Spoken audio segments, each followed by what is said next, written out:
L'entreprise Cannes, spécialisée dans les travaux difficiles, devant le tribunal correctionnel de Grasse pour homicide involontaire. Elle est accusée de la mort accidentelle d'un cordiste survenu en août 2018 sur un chantier des Alpes-Maritimes.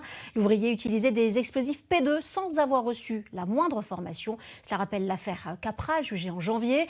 L'association Cordistes en colère, partie civile au procès, organisait un rassemblement ce matin. Emmanuel Félix et Audrey Lally.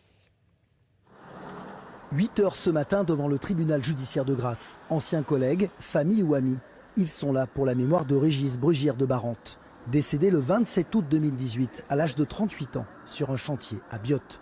Ce jour-là, Régis, cordiste de profession, est chargé de faire exploser un bloc rocheux. C'est en manipulant la cartouche d'explosifs que l'accident survient. Il est percuté par un rocher et décède sur le coup.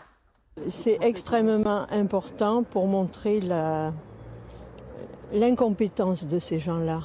Parce que finalement, mon fils aurait eu une formation adéquate et une information sur l'explosif qu'il manipulait, nous ne serions pas là. Parce qu'il était assez raisonnable et prudent pour ne pas faire n'importe quoi.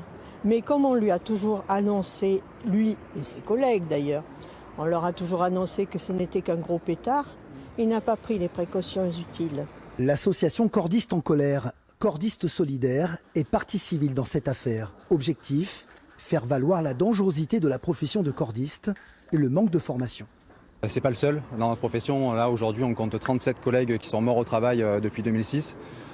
Toujours très souvent par manque de formation, manque de supervision et d'organisation par l'employeur, par des infractions à des règles qui sont dans le code du travail qui existent, mais qui très souvent en fait, ne sont pas respectées, voire même comme aujourd'hui de la part d'un employeur qui va nier le fait que cette réglementation existe ou qu'elle était applicable à la situation pour essayer de se défausser.